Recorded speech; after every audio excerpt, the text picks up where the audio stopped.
करना है ना, आपने लोगों को अवेयर करना है। तो अवेयरनेस के पॉइंट ऑफ व्यू से सबसे पहले हमने स्क्रीनिंग करनी है।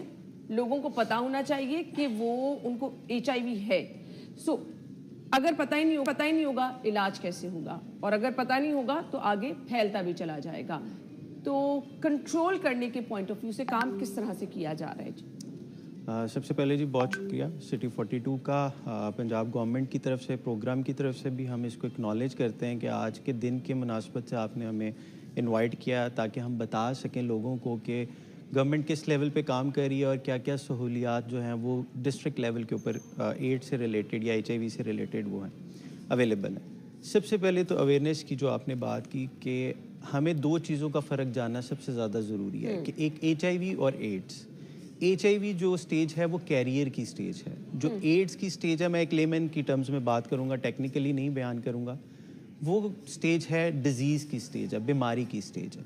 और इन दोनों का जो लेटेंट पीरियड है, यानी कि आप HIV कैरियर जब होते हैं और जब आप एड्स में कन्वर्ट होते हैं, ये 6 से 8 साल का डिफरेंस है। यानी HIV कैरियर है तो इतना खतरनाक नहीं है, और आपको नहीं पता लगा 6 से 8 साल गुजर गए, आप की बीमारी एड्स की सूरत में कन्वर्ट होगी और वो ज़्यादा खतरनाक होगी। अच्छा, अब जब आप कैरियर होते हैं तो आपको खुद भी नहीं पता अपना HIV स्टेटस, लेकिन आपका अगर कहीं पे एक्सपोजर होता है, यानी कि आपने किसी को ब्लड डोनेट किया, एक्सपोजर हो गया, अगर वो ब्लड प्रॉपरली स्क्रीन नहीं हुआ तो वो उसको भी HIV, वो भी कैरियर बन गया। अगर आपका किसी के साथ सेक्सुअल रिलेशनशिप में आप गए, आपकी मिसेस हैं, स्पाउस हैं, अगर आप मैरिड हैं तो आपने ट्रांसमिट कर दिया। HIV से आगे फिर आपको भी नहीं पता और आप आगे स्नोबॉल इफेक्ट में आगे लोगों को ट्रांसमिट करते जा रहे हैं। अजहर साहब, थोड़ा ब्लड स्क्रीनिंग की तरफ में आ जाऊं तो कभी भी रैंडम किसी को एकदम से ब्लड की जरूरत पड़ जाती है, क्योंकि ये तो बड़ा अहम मरहला है। आप जब तक प्रॉपरली, क्योंकि अब सरकारी अस्पतालों में तो लैब्स बनी है ना, आप जाएं और कहें जी ब्लड के लिए आप ब्लड चाहिए, ब्लड बैग अवेलेबल वहां पर होते हैं। तो मेरे ख्याल से ये भी लोगों को बताना बहुत ज़रूरी है कि जब आप कभी ब्लड ले रहे हैं, वो जो पड़ा हुआ ब्लड है उसके बारे में जानना क्या बहुत ज़रूरी है? बहुत ज़रूरी है। दो चीज़ें हैं। सबसे पहले तो आप ये कोशिश करें बीइंग एक सोसाइटी के मेंबर के तौर पे कि जब भी आप ब्लड के लिए जाएं तो आपका अपना डोनर हो, आपको पता हो कि डोनर कौन है, आइदर आपके फ्रेंड सर्कल में से हो, सोशल सर्कल में से हो, या आपके रिलेटिव्स में से हो। ये जो ब्लड बैंक से आप पड़ा हुआ 1-2 दिन का ब्लड ले लेते हैं, वो आप उसको कोशिश करेंगे आपको ना ज़रूरत पड़े। लेकिन अगर आपके पास फ्रेश डोनर नहीं अवेलेबल और आप फिर जा रहे हैं कि अल्टरनेट, क्योंकि इमरजेंसी है, एक इमरजेंसी स्टेज के ऊपर आपको अगर अभी एकदम डॉक्टर कह दे कि जी अगले 1 घंटे में ब्लड चाहिए, तो आपके पास जो भी मीन्स आएंगे आप उसको अवेल करेंगे। लेकिन इंश्योर करने की क्या चीज़ है, दोनों सूरतों में, अगर आपके पास डोनर है तब भी और अगर आपको ब्लड बैग मिला है तब भी, आप 2 डिजीज़ पे फोकस करें, एक HIV पे और एक हेपेटाइटिस पे, कि स्क्रीनिंग उस ब्लड की लाजमी हो और इंश्योर करें कि आपके सामने वो स्क्रीन आउट हो और आपको वो रिपोर्ट भी मिले, ताकि आपकी तसल्ली हो कि जो आप ब्लड ले रहे हैं, अदरवाइज ब्लड मत लगवाएं, वो फिर वो ब्लड आप बिल्कुल ना करें, उससे एब्सटेन करें, रिस्टेन करें, वो ब्लड बिल्कुल ना, क्योंकि आप अपनी एक सेंस ऑफ इमरजेंसी के अंदर आप जो अनस्क्रीन ब्लड ले रहे हैं वो आप एक और रिस्क जनरेट कर रहे हैं, क्योंकि जिसको ब्लड लगना है वो तो अपने सेंसेस में नहीं है। उसका केयर गिवर या उसको जो हेल्थ केयर प्रोवाइडर जो भी सर्विसेज दे रहे हैं वो अपने सेंसेस में, उन्होंने पैनिक नहीं करना, उन्होंने इंश्योर करना इन 2 चीज़ों को कि जी वो स्क्रीन्ड हो और वो गैर HIV पॉजिटिव या हेपेटाइटिस पॉजिटिव फ्री ब्लड जो है वो उस बंदे को लगे, ताकि वो उसकी ज़िंदगी एट स्टेक ना जाए। ये चीज़ को हमें इंश्योर करना बिल्कुल उसी तरह जिस तरह कहा जाता है कि जी नई सिरिंज का इस्तेमाल सर, एड्स कंट्रोल प्रोग्राम का हिस्सा तो ये चीजें भी होंगी ना कि आप रैंडमली जाएं ब्लड बैंक्स में, वहां चेक करें कि वहां तो काम ठीक हो रहा है ना, अगर आपने कंट्रोल करना है। अब सम टाइम इन चीजों पे नहीं, अगर आप देखें सरकारी अस्पतालों में क्योंकि बर्डन इतना ज्यादा है, अगर इस चीज को इग्नोर किया जा रहा है तो कोई आपका मॉनिटरिंग का तरीकेकार है, टाइम टू टाइम जाके चेक करते हैं आप? मैम, इसके अंदर 2 डिफरेंट बॉडीज हैं प्रोविंशियल लेवल पे जो इसको चेकिंग कर रही होती हैं, प्राइवेट सेक्टर में भी और गवर्नमेंट सेक्टर में। एक पंजाब हेल्थ केयर कमीशन है, वो ये चेकिंग कर रहा होता है लैब्स के अंदर कि जी लैब्स में वो स्टैंडर्ड ऑफ प्रोसीजर्स जो हैं वो मीट हो रहे हैं, क्वालिटी इंश्योर हो रही है और स्क्रीन आउट हो रहा है। सेकेंडली IBTS है, जो ब्लड ट्रांसफ्यूजन अथॉरिटी होती है, वो इसको चेक कर रही होती है, ये उनके स्कोप ऑफ वर्क के अंदर आता है। लेकिन अगर खुदा न खास्ता कहीं से कहीं लैकिंग कोई रिपोर्ट होती है, कोई चीज़ होती है, तो हम इन बॉडीज़ को इंटीमेट कर देते हैं पंजाब एड्स कंट्रोल प्रोग्राम कि जी यहाँ पे कोई थोड़ा सा हमें गैप नज़र आया है, आप इसको चेक कर लें और उस चीज़ को बेहतर कर लें। लेकिन ये डायरेक्टली उनके पैरामीटर के अंदर आता है। अब आपने हमें कहा कि रैंडमली हम किस तरह से रैंडमली चलते हैं।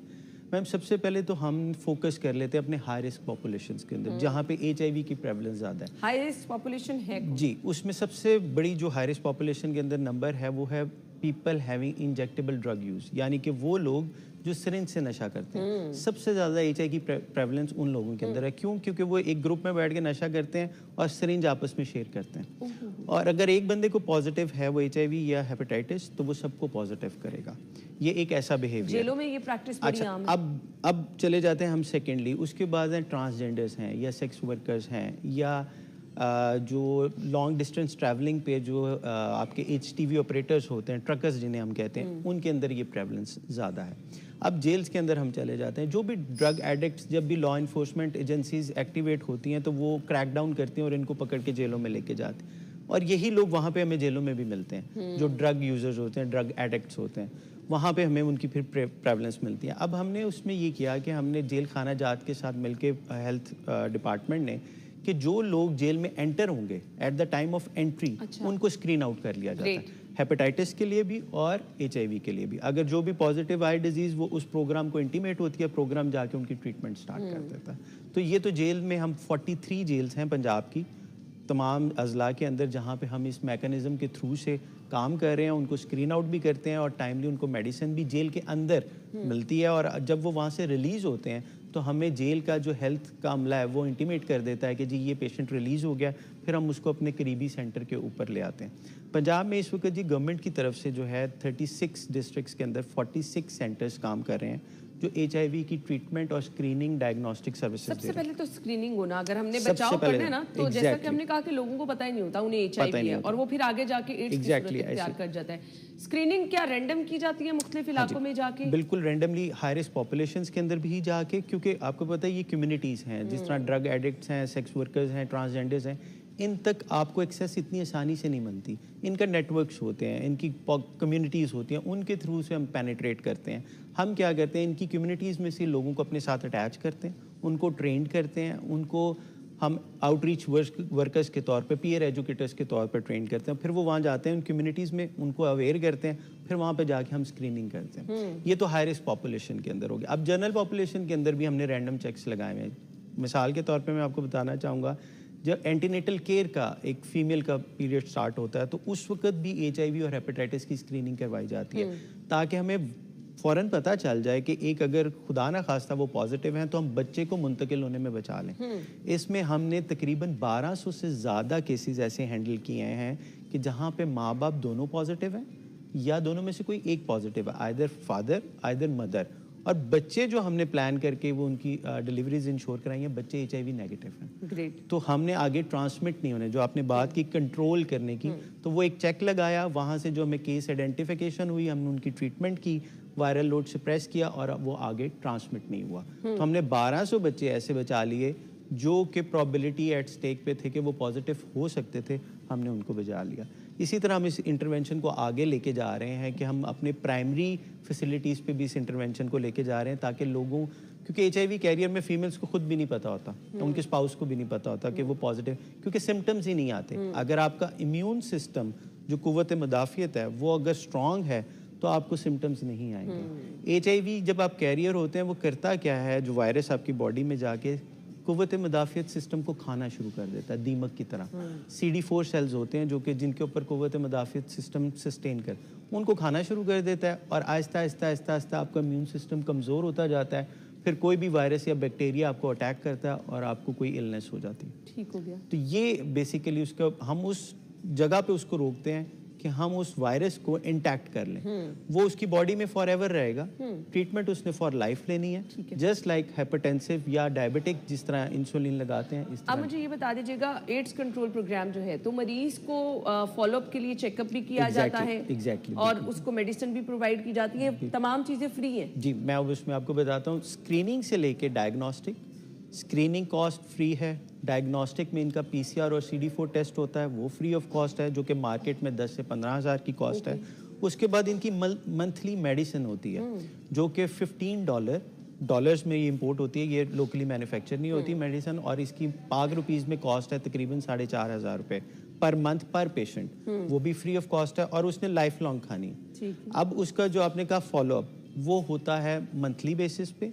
जैसे जैसे पेशेंट एडहेयर होता जाता है, वायरल लोड सप्रेस होता जाता है उसकी बॉडी में, उसकी क्वालिटी ऑफ लाइफ बेहतर होती जाती है, फिर उसको हम 3 मंथ्स की मेडिसिन रीफिल दे देते हैं ताकि उसको भी बार बार ना आना पड़े, उसके लिए भी कन्वीनियंट हो।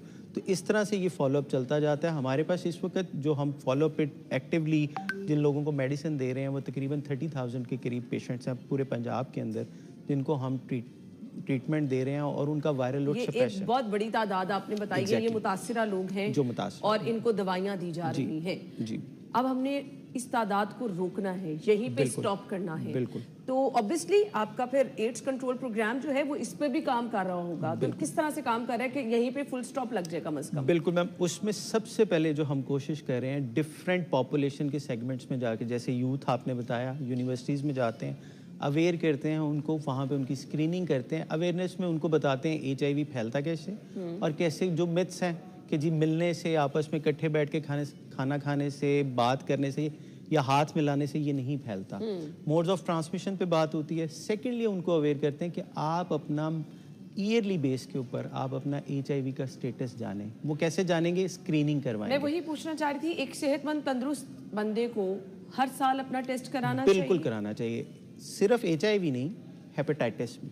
अच्छा, अगर आपने कोई ऐसी सिरिंज, लेट्स सपोज अगर आप कोई ड्रग यूजर नहीं है, आप कोई सिरिंज वगैरह यूज नहीं कर रहे हैं, आप एक हेल्दी लाइफस्टाइल को लेके चल रहे हैं, साल में एक दफ़ा ये टेस्ट आपके ज़रूरी है? बिल्कुल।